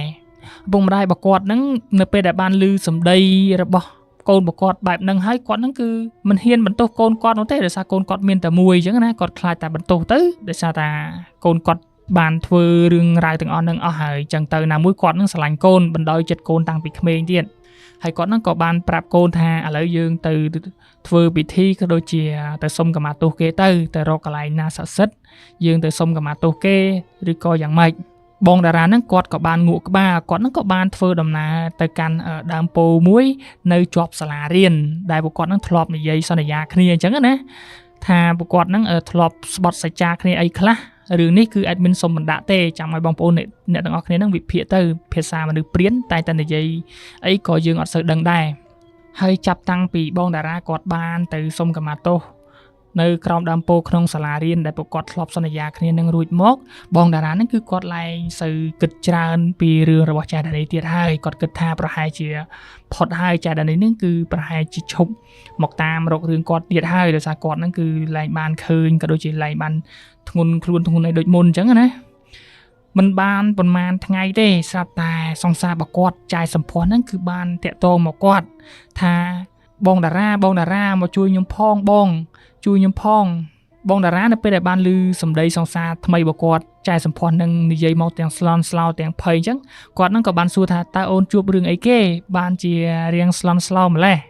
ចែសម្ផស្សនឹងក៏បាននិយាយប្រាប់ទៅកាន់បងតារាថាគឺខ្ញុំបានឃើញខ្មោចមកលងខ្ញុំរាល់យប់បងអើយខ្ញុំគេអត់លក់ទេប្រហែលយប់នេះខ្ញុំពិតជាខ្លាចខ្លាំងណាស់បងមកជួយខ្ញុំផងបងតារានៅពេលដែលបានឮសម្ដីរបស់ចែសម្ផស្សនិយាយថាខ្មោចទៅលងគាត់អញ្ចឹងទៅគាត់ហ្នឹងក៏ចាប់ផ្ដើមធ្វើទឹកមុខភ័យទៀតហើយដោយសារតែគាត់ហ្នឹងគឺជាមនុស្សម្នាក់ដែលខ្លាចខ្មោចអញ្ចឹងហើយគាត់ហ្នឹងគឺចាប់ផ្ដើមបុកពោះភ័យព្រឺសម្បុរតែម្ដង ប៉ុន្តែដោយសារតែគាត់ហ្នឹងគឺបានស្រឡាញ់ចែសម្ផស្សហ្នឹងខ្លាំងដែរអញ្ចឹងហើយគាត់ហ្នឹងក៏បានកុហកឪពុកម្ដាយរបស់គាត់ថាគាត់ហ្នឹងត្រូវទៅប្រឡង2ថ្ងៃនៅឯខេត្តដែលគាត់រៀនហ្នឹងណាឪពុកម្ដាយរបស់គាត់ហ្នឹងក៏បានអនុញ្ញាតធ្វើត្បិតតែគាត់ហ្នឹងមិនចង់អនុញ្ញាតឲ្យកូនគាត់ទៅប៉ុន្តែធ្វើម៉េចបើកូនគាត់ត្រូវប្រឡងគាត់ហ្នឹងក៏បានអនុញ្ញាតឲ្យបងតារាហ្នឹងទៅហើយបងតារាហ្នឹងគាត់មានទៅប្រឡងឯណាគឺគាត់ហ្នឹងទៅផ្ទះចែសម្ផស្សហើយពេលដែលគាត់ធ្វើដំណើរទៅដល់ផ្ទះចែសម្ផស្សហ្នឹងគាត់ហ្នឹងក៏បានឃើញទឹកមុខអាការៈរបស់ចែសម្ផស្សហ្នឹងគឺផិតភ័យស្លន់ស្លោមែនទែនគាត់ហ្នឹងក៏បានសួរថាតើណែជួបរឿងអីខ្លះដែរអាចរៀបរាប់ប្រាប់បងបានអត់ពេលហ្នឹងគឺចែសម្ផស្សហ្នឹងបានរៀបរាប់ប្រាប់ទៅកាន់បងតារាថាកាលពីយប់ម្សិលមិញហ្នឹងគាត់ហ្នឹងគឺបានគេងយកសពឃើញស្រមោលខ្មៅមកលងបន្លាចនាងធ្វើឲ្យនាងគឺខ្លាចមែនតែនប៉ុន្តែយប់មិញនេះគឺនាងបានឃើញស្រមោលខ្មៅមួយនឹងមកសង្កត់ទៅកាន់នាងធ្វើឲ្យនាងគឺពិបាកដកដង្ហើមមែនតែនហើយមិនត្រឹមតែប៉ុណ្្នឹងទេនាងក៏បានដឹងថាស្រមោលខ្មៅមួយនឹងគឺជាអតីតសង្សាររបស់បងតារា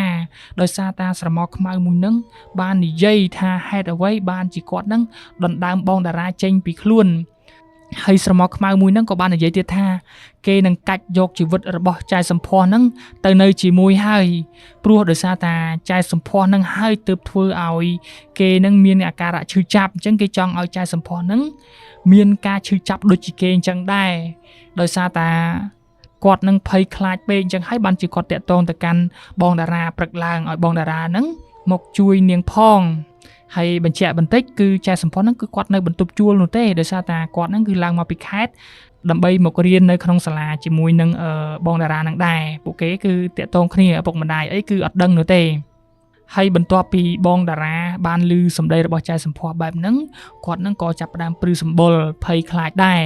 ប៉ុន្តែដោយសារតែគាត់ហ្នឹងធ្លាប់មានបទពិសោធន៍ជួបរឿងហ្នឹងមុនចែសម្ផស្សអញ្ចឹងទៅគាត់ហ្នឹងក៏បានគិតថាឥឡូវយើងទៅរកគ្រូខ្មោចឬរកអ្នកមានដំណោះស្រាយអ្នកដែលចេះវិជ្ជាតើណែឯងមានដឹងថានៅកន្លែងណាមានអ្នកចេះវិជ្ជាក៏ដូចជាគ្រូដែលអាចកម្ចាត់ខ្មោចព្រាយអីបានដែរឬក៏អត់ហើយពេលហ្នឹងចែសម្ផស្សហ្នឹងក៏បានក្រវីក្បាលថាគេហ្នឹងគឺមិនស្គាល់នោះទេប៉ុន្តែបងតារាហ្នឹងគាត់ហ្នឹងក៏បាន search រកនៅតាម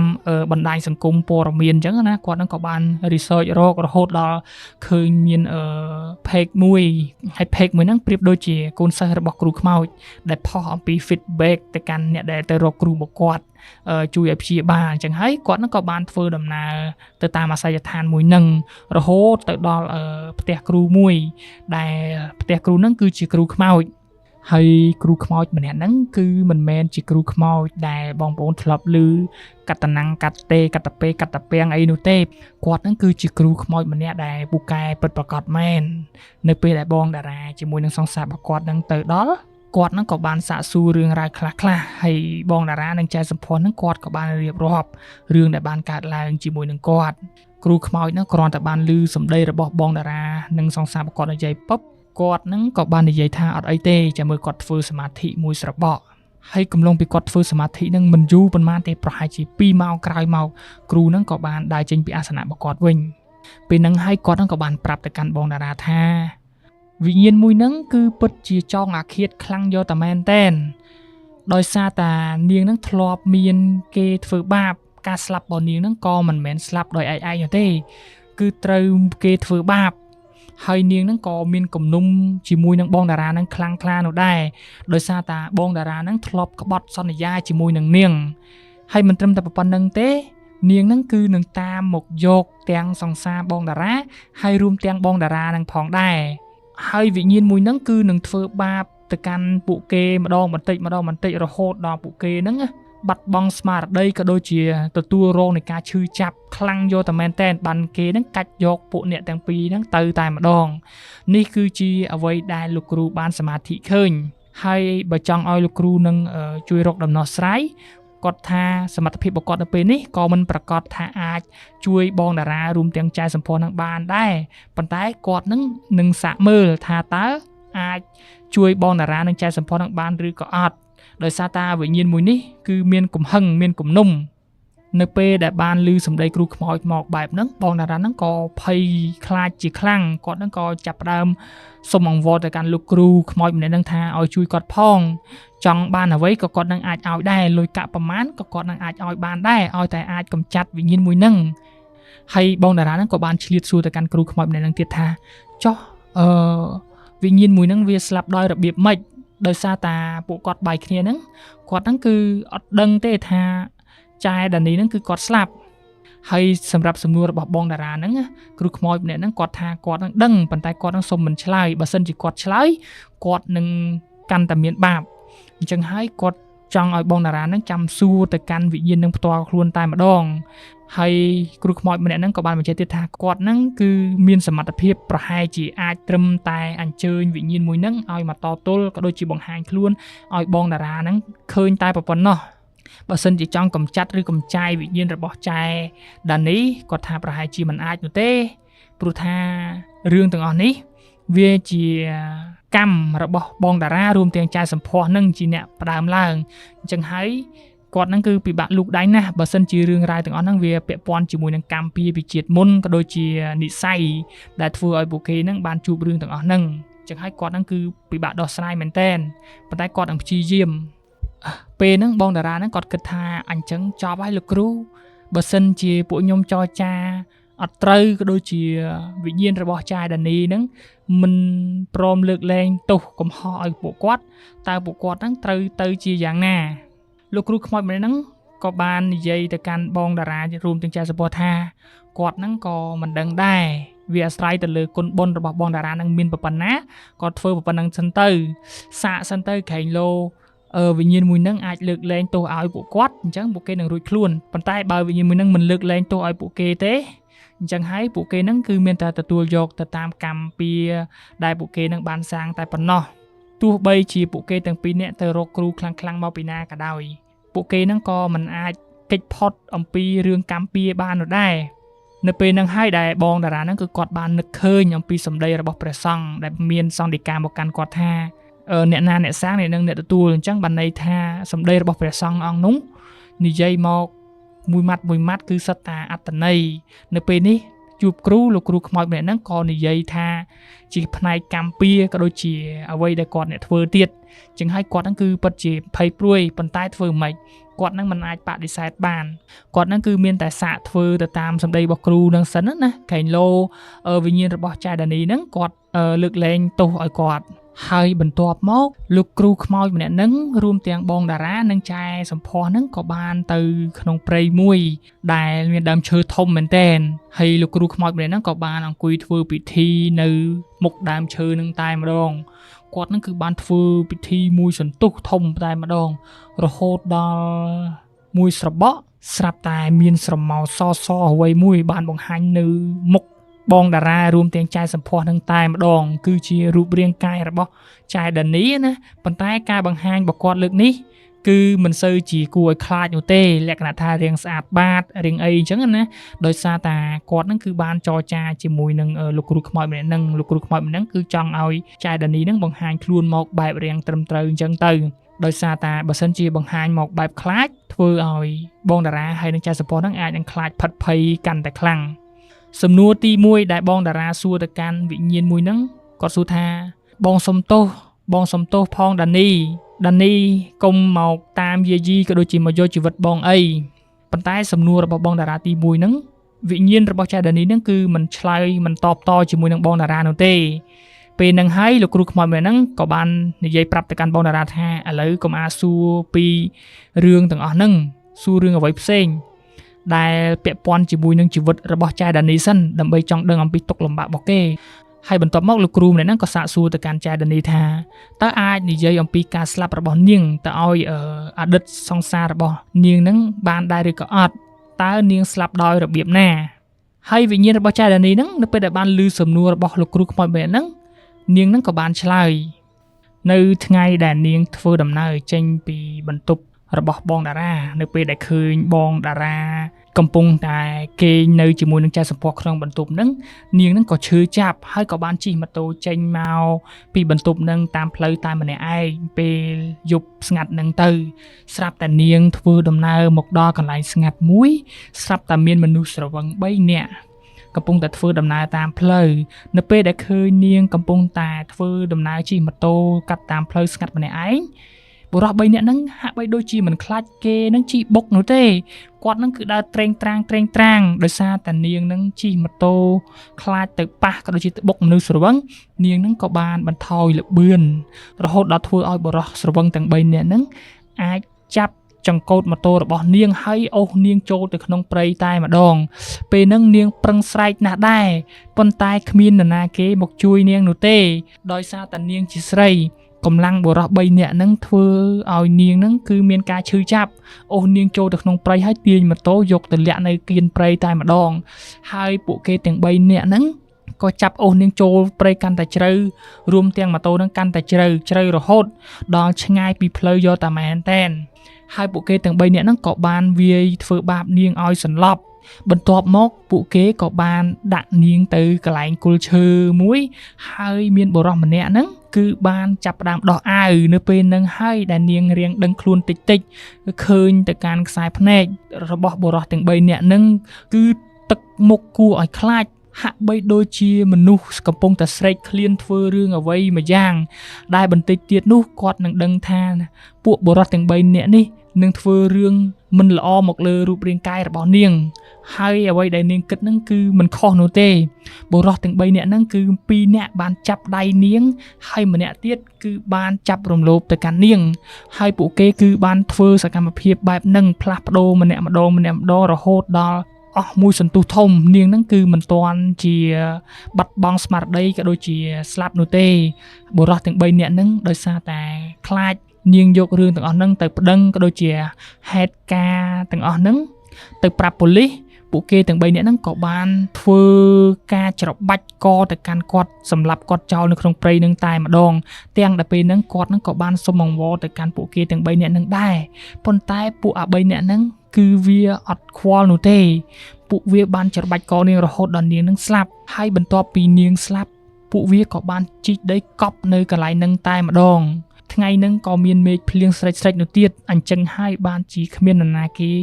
រកសាកសពនាងឃើញវិញ្ញាណរបស់ចាយដានីគឺពិតជាមានការឈឺចាប់ខ្លាំងណាស់មុននឹងនាងស្លាប់គឺនាងនឹងពិបាកដកដង្ហើមយកតែមែនតែនដោយសារតែពួកអា3នាក់ហ្នឹងគឺវាបានធ្វើការច្របាច់កនាងអញ្ចឹងហើយនាងនឹងគឺមានគំនុំខឹងទៅកាន់ពួកអា3នាក់ហ្នឹងជាខ្លាំងមិនត្រឹមតែប៉ុណ្្នឹងទេគឺដោយសារតែវាគ្រាន់តែវិញ្ញាណរបស់ចាយដានីនិយាយថាវាហ្នឹងនាងហ្នឹងក៏បានក្រឡេកទៅកាន់មុខរបស់បងតារាធ្វើឲ្យបងតារាហ្នឹងគឺផិតភ័យជាខ្លាំងហើយពេលហ្នឹងហើយគឺខ្យល់មកខ្លាំងយកតែមែនតែនធ្វើឲ្យបងតារាហ្នឹងគឺមិនទាន់បាននិយាយអីនោះទេខ្យល់មកមួយទំហឹងធ្វើឲ្យសភាពការនៅពេលហ្នឹងគឺมันអាចទ្រាំទ្រង់បានគ្រូខ្មោចហ្នឹងក៏បាននិយាយទៅកាន់បងតារារួមទាំងចែកសម្ពោធថាឥឡូវយើងដកថយសិនទៅព្រោះវិញ្ញាណមួយនេះគឺកំពុងតែខឹងហើយអញ្ចឹងហើយយើងដកថយសិនទៅដោយសារតែពេលនេះពួកយើងគឺមិនអាចនៅយូរបានទេបើសិននៅយូរបន្តិចទៀតពួកយើងគឺកាន់តែយ៉ាប់យ៉ឺនហើយពួកគេហ្នឹងក៏បានដកថយមកខ្ទមរបស់លោកគ្រូខ្មោចម្នាក់ហ្នឹងសិនទៅនៅពេលដែលត្រឡប់មកដល់ខ្ទមរបស់លោកគ្រូខ្មោចម្នាក់ហ្នឹងបងតារាហ្នឹងគាត់ហ្នឹងក៏បានសួរទៅកាន់លោកគ្រូខ្មោចហ្នឹងថាតើយើងរកដំណោះស្រាយអ្វីផ្សេងបានដែរឬក៏អត់គ្រូខ្មោចម្នាក់ហ្នឹងឆ្លើយទៅកាន់បងតារារួមទាំងក្រវីក្បាលថាគាត់ហ្នឹងគឺមិនដឹងទេគាត់នឹងអត់មានសមត្ថភាពអីអាចជួយបងតារាបាននោះទេក្រៅពីសម្របសម្រួលសុំឲ្យនាងលើកលែងទោសបើនាងមិនលើកលែងទោសបើនាងនៅតែមានកំហឹងបែបនេះពួកគេហ្នឹងគឺមិនអាចចាត់ការក៏ដូចជាសម្រួលដោះស្រាយជាមួយនឹងវិញ្ញាណមួយនឹងបាននោះទេហើយបន្ទាប់មកលោកគ្រូខ្មោចម្នាក់ហ្នឹងក៏បានយកអំបោះមួយទៅចងដៃរបស់ចាយសម្ផស្សថាទោះបីជាមិនអាចជួយបានច្រើនប៉ុន្តែខ្សែអំបោះនេះក៏អាចជួយទៅកាន់ចាយសម្ផស្សហ្នឹងបានមួយរយៈដែរប៉ុន្តែគ្រូខ្មោចម្នាក់ហ្នឹងគឺមិនបានចងទៅកាន់បងតារានោះទេធ្វើឲ្យបងតារាហ្នឹងគឺគាត់មានការងឿងឆ្ងល់ហើយគាត់ហ្នឹងក៏បានសួរថាលោកគ្រូហេតុអីបានជាលោកគ្រូមិនចងខ្សែអំបោះមកកាន់គាត់ដែរគ្រូខ្មោចម្នាក់ហ្នឹងក៏បានតបទៅកាន់បងតារាថាគាត់អត់ចងទេដោយសារតែបងតារាហ្នឹងគឺបានខ្សែសីមាមួយចងហើយបើសិនជាគាត់ចងពឹបគឺបងតារាហ្នឹងនឹងកាន់តែជួបខ្មោចទៀតដោយសារតែគាត់ហ្នឹងគឺមានវិជាអវិជាខ្មៅអញ្ចឹងហើយអ្នកដែលចងខ្សែអំបោះទៅលើដៃបងតារាហ្នឹងគឺអ្នកដែលចេះវិជាខាងសអញ្ចឹងបើសិនជាគាត់ចងទៅបងតារាហ្នឹងនឹងកាន់តែជួបខ្មោចក៏ដូចជាវិញ្ញាណរបស់ចែដានីនឹងកាន់តែមកធ្វើបាបបងតារាហ្នឹងកាន់តែខ្លាំងអ ចឹងហើយគាត់ហ្នឹងគឺមិនអាចចងបានទេហើយមួយរយៈមុនដែលបងតារាគិតថាចែដានីហ្នឹងមិនអាចទៅលងមកតាមយីគាត់បានហ្នឹងគឺដោយសារថាមានខ្សែអំបោះមួយហ្នឹងបើសិនជាហ៊ានតែដាច់ខ្សែអំបោះមួយហ្នឹងពុបវិញ្ញាណរបស់ចែដានីគឺនឹងមកធ្វើបាបបងតារាហ្នឹងបានតែម្ដងអញ្ចឹងហើយគាត់នឹងប្រាប់បងតារាថាឲ្យប្រយ័ត្នខ្លួនកុំឲ្យអាខ្សែអំបោះមួយហ្នឹងដាច់ជាដាច់ខាតបើសិនជាដាច់បងតារាហ្នឹងគឺទៅរកលោកដែលចងខ្សែអំបោះហ្នឹងឲ្យបងតារាហ្នឹងទៅហើយសម្រាប់ចែសំភ័សបើសិនជាដាច់កុំភ្លេចមករកគាត់គឺគាត់ហ្នឹងអាចចងបន្តទៀតបានពេលហ្នឹងគ្រូខ្មោចហ្នឹងក៏បានលូកទៅក្នុងថង់យាមរបស់គាត់ហ្នឹងហុចទៅឲ្យចែសំភ័សថានេះជាវត្ថុស័ក្តិសិទ្ធិចែសំភ័សហ្នឹងត្រូវតែដាក់នៅតាមខ្លួនរៀងរាល់ថ្ងៃសិលកុំភ្លេចធ្វើការសែនអីឬក៏បន់ស្រន់អីខ្លះទៅក្រែងលោវត្ថុស័ក្តិសិទ្ធិមួយនេះនឹងតាមការពារទៅកាន់ចែសំភ័សឲ្យវិញ្ញាណរបស់ចែដានីហ្នឹងមិនអាចទៅចិត្តក៏ដូចជាយាយីទៅកាន់ចែសំភ័សហ្នឹងបានទេហើយសម្រាប់បងតារាគាត់ហ្នឹងក៏មានរបស់មួយឲ្យទៅកាន់បងតារាហ្នឹងដែរហើយពេលហ្នឹងបងតារាហ្នឹងគាត់ក៏បានមើលដែលវត្ថុដែលគ្រូខ្មោចនឹងឲ្យគឺជាបន្តងខ្សែកព្រះទៅកាន់គាត់ហើយសម្រាប់ទៅកាន់ចែសំភ័សវិញគឺជារូបកងលក្ខណៈថាប្រៀបដូចជាចិញ្ចៀនអញ្ចឹងណាពេលហ្នឹងគ្រូខ្មោចហ្នឹងក៏បាននិយាយទៅកាន់បងតារារួមទាំងចែសំភ័សថាវត្ថុដែលគាត់ឲ្យមួយហ្នឹងសុទ្ធតែជាវត្ថុស័ក្តិសិទ្ធិបងតារាហ្នឹងអាចយកទៅពាក់ក៏បានអាចយកទៅដាក់ទុកថ្វាយឬក៏ធ្វើការបួងសួងនៅថ្ងៃសិលអីក៏បានដែរកន្លែងដែលបងតារាចង់ដាក់គឺដាក់ទៅហើយសម្រាប់បោះចែសំភ័សវិញបើសិនជាអាចចែសំភ័សហ្នឹងយកទៅពាក់ទៅព្រោះវាអាចជួយការពារចែសំភ័សហ្នឹងបានគ្រប់ពេលវេលាដោយសារតែចែសំភ័សហ្នឹងគឺមានខ្សែសីមាបកត់ផងហើយនឹងចិញ្ចៀនមួយនឹងទៀតធ្វើឲ្យចែសំភ័សហ្នឹងគឺអាចរួចផុតពីវិញ្ញាណរបស់ចែដានីហើយអញ្ចឹងហើយវិញ្ញាណរបស់ចែដានីប្រហែលជាមិនអាចទៅក្បែរទៅកាន់ចែសំភ័សបានយូរនោះទេទោះបីជាចែសំភ័សហ្នឹងដាច់ខ្សែ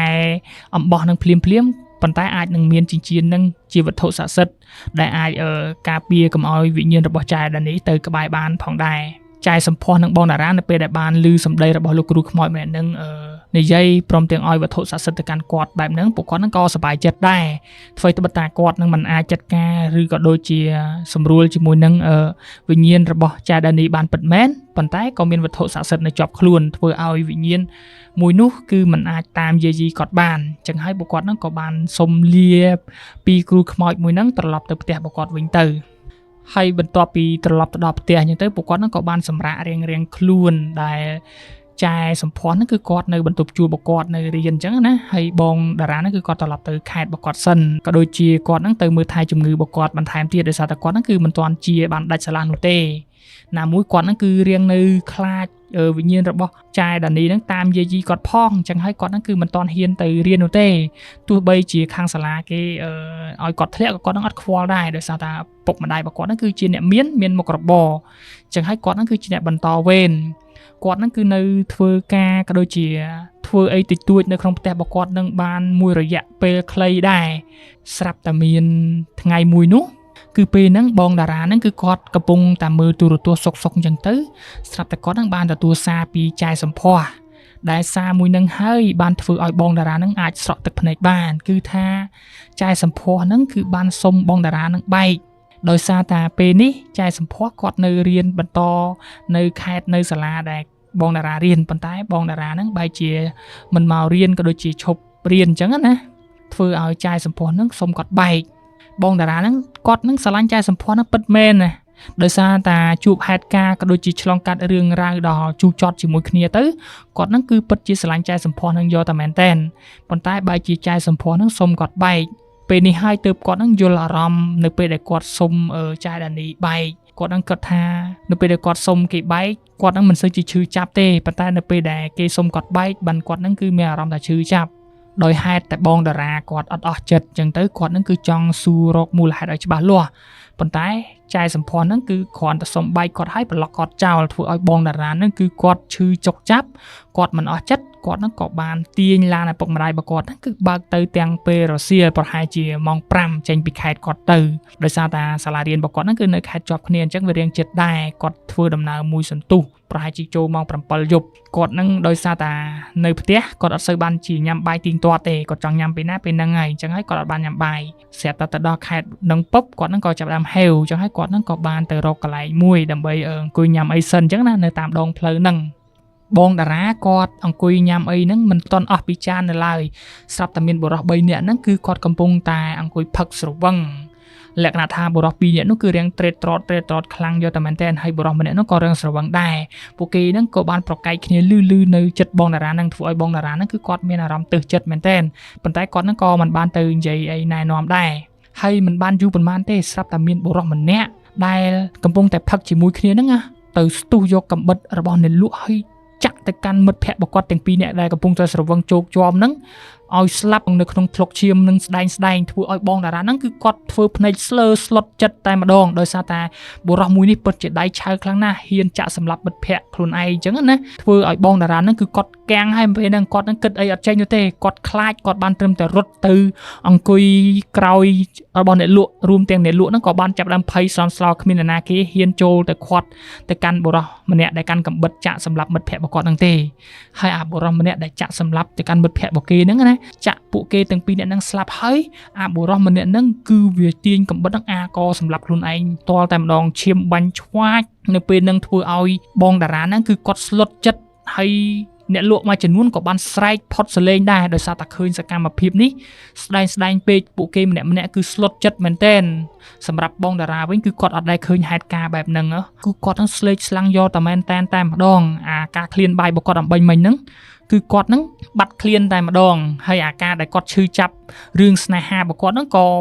បាត់មួយរំពេចតែម្ដងដោយសារតែហេតុការដែលគាត់បានឃើញនេះគឺវាស្រស់ពេកធ្វើឲ្យគាត់នឹងដកជាប់នៅក្នុងចិត្តមែនទែនពេលហ្នឹងគាត់នឹងក៏បានធ្វើដំណើរចូលទៅក្នុងឡានហើយអង្គុយសំងំនៅក្នុងឡានហ្នឹងមួយសន្ទុះធំដែរដោយសារតែគាត់ហ្នឹងគឺនៅភ័យអារឿងហេតុការហ្នឹងហើយបន្ទាប់ពីបងតារាគាត់សំងំនៅក្នុងឡានហ្នឹងរៀងបាត់ភ័យមួយសន្ទុះអញ្ចឹងទៅគាត់ហ្នឹងក៏បានចេញឡានហ្នឹងធ្វើដំណើរបន្តទៅមុខទៀតដើម្បីទៅបន្ទប់របស់ចាយសម្ផស្សដើម្បីចង់ដឹងថាហេតុអ្វីបានជាចាយសម្ផស្សហ្នឹងសុំគាត់បែកហើយបងប្អូនយល់យ៉ាងណាដែរសម្រាប់សាច់រឿងមួយនេះអាច comment នៅខាងក្រោមលេងបានប្រហែលជាមានភាគតអញ្ចឹងហើយអាច comment នៅខាងក្រោមថាតភាគក៏បានដែរបងប្អូនទាំងអស់គ្នា admin សូមបញ្ចប់ត្រឹមនេះសិនដោយសារតែ admin គឺរៀងរវល់ច្រើនណាមួយចង់ចេញរឿងឲ្យអ្នកទាំងអស់គ្នានឹងបានស្ដាប់ច្រើនដែរប៉ុន្តែ admin នឹងគឺមិនសូវជាមានពេលអញ្ចឹងហើយក៏ឆ្លៀតបានត្រឹមប៉ុណ្្នឹងអញ្ចឹងណាព្រោះថា admin គឺអត់ចង់ធ្វើវីដេអូខ្លីៗទេចង់ធ្វើវីដេអូវែងហើយមួយទៀត admin គឺសូមសំណូមពរឲ្យអ្នកទាំងអស់គ្នាដែលបានស្ដាប់នៅក្នុងវីដេអូនេះជួយទៅស្ដាប់នៅក្នុង channel មួយទៀតដែល admin ដាក់នៅក្រោម channel មួយនេះព្រោះ channel មួយហ្នឹងគឺ admin ផុសជាវីដេអូវែងជាសាច់រឿងជាភាគសរុបចូលគ្នាទៅវែងតែម្ដងអញ្ចឹងហើយមុននឹងបញ្ចប់វីដេអូ admin សំណូមពរអ្នកទាំងអស់គ្នាកុំភ្លេចជួយ subscribe ឲ្យ admin ម្នាក់មួយផងដើម្បីជាការលើកទឹកចិត្តនិងទទួលបានវីដេអូថ្មីមុនគេព្រោះថា admin នឹងមានកាដូចែកជូនទៅកាន់អ្នកទាំងអស់គ្នានៅពេលដែលគ្រប់ 100k subscriber អញ្ចឹងហើយធ្វើជា fan admin អនាគតទៅគឺមិនខាតនោះទេអ្នកទាំងអស់គ្នាបានស្ដាប់រឿងកំសាន្តហើយអាចនឹងទទួលបានកាដូពី admin ជាបន្តបន្ទាប់នៅពេលដែល admin ដាក់ challenge ឬក៏លេង challenge អីចឹងទៅអញ្ចឹងហើយ admin គឺមានវីដេអូត្រឹមតែប៉ុណ្្នឹងទេអ្នកទាំងអស់គ្នាចាំជួបរន្ធត់ព្រួយនៅវីដេអូក្រោយទៀតអរគុណច្រើនបាយ